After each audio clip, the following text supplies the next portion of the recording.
Welcome to the Midnight Room, everyone. Are you ready for tonight's story? Tonight's story will be A Lonely Man on a Lonely Road. I hope you enjoy. Today is the first day of my new job as a teacher at the high school I once graduated from. Other than the fact that how damn early I had to get up, I was 100% ecstatic and ambitious towards what might happen on the first day back there. 5:30 a.m. came too quickly, and I was in and out of the shower, dressed and ready, coffee in hand by 5:55. I hastily locked up my apartment and made my way to the car. I fumbled around a little in the darkness while trying to get into it, but I eventually got it. I started to drive down my street. I had to take it slow to ice. Lots of ice. But a black figure began to appear in my field of vision. It was the shape of a man in all black walking slowly down the road. This struck me as odd due to the fact that it was 6 a.m. and someone's walking in this weather. It had to be at least -2 degrees outside, and this guy is walking. Everything moved in slow motion as I thought about what he might be doing here. Why would he be walking? Where would he be walking to? Then my mind began to envelop by my fear senses, and I began thinking things that were completely irrational. Perhaps he's some kind of serial killer. I thought maybe he might pull out a .45 and blow my head off as I drive past him. My mind continued driving deeper into these paranoid delusions as I drew closer to the mysterious man, his form becoming clearer.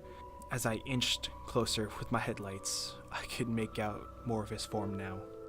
He was wearing a black work coat. It appeared to be dirty and covered in snow. He was wearing black pants and combat boots. The laces weren't tied. A hood from another jacket beneath the work coat hid his head from view. With a description like that, there were two possibilities in my mind: homeless or crazy. Eventually realizing how insane I was being over a man walking, I snapped myself back into reality and shook my dreadful thinking. Listen to yourself, you're being ridiculous. I scolded myself. I couldn't 100% shake my uneasiness, however. I wasn't going to let a simple audit like this drive me to insanity. I brushed off whatever trance I was in and continued driving towards him. Then, however, something happened that I never saw coming. The man stopped walking. He stood there in my headlights, and as soon as I noticed he had stopped, I slammed on my brakes and halted as well. My heart began to race, and my stomach did loops for reasons I didn't understand, but I do now. He started to turn towards me. He was going to look at me. As he slowly turned, my heart pumped faster, and then, to my horror, I finally saw the face of this man. If you could even call it a man. His eyes were shrouded in a blackness that was darker than the night around us. His white pupils glowed in the center of these pits as he started to look into my very being. His nose wasn't there. In its place was a crude sewing together of the flesh around it, pulling his skin tightly across his bony face. His lips were non-existent, revealing every single one of his jagged, chipped, decaying teeth. His gums were rotted and frostbitten, and he was as a pile of snow around him. We made eye contact, and as we did, my heart grew to a pace I didn't think was possible. I was certain I was going to die here, but survival instincts kicked in and I put the pedal to the floor. I drove straight at the thing, but when I got within feet of him, he vanished completely, sending me into a head-on collision with a telephone pole. I was sent through the windshield and into the snow below, and as soon as I hit the ground, my body began going numb. Aside a pain in my chest and a shooting pain down my left arm, I was going to die there. My vision began to fade, and as I did, I looked up to find him towering over me, staring down at me. Then everything went black.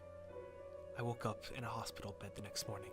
Apparently, the neighbors were awakened by the crash and found me just in time. When the police asked me what happened, I gave them the description of the man. Of course, they thought it was some sort of hallucination. So here I am, sitting in this room. I'll be here for another week or so. I'm typing this on a laptop the hospital was so kind to allow me to use while I'm here. But I won't be here much longer. My friend came to visit me today. The friend I met that night. The friend who tried to show me the true world. He's here now, sitting next to me, telling me everything's gonna be okay. He's my master now. I belong to him. He's watching me. He was always watching me.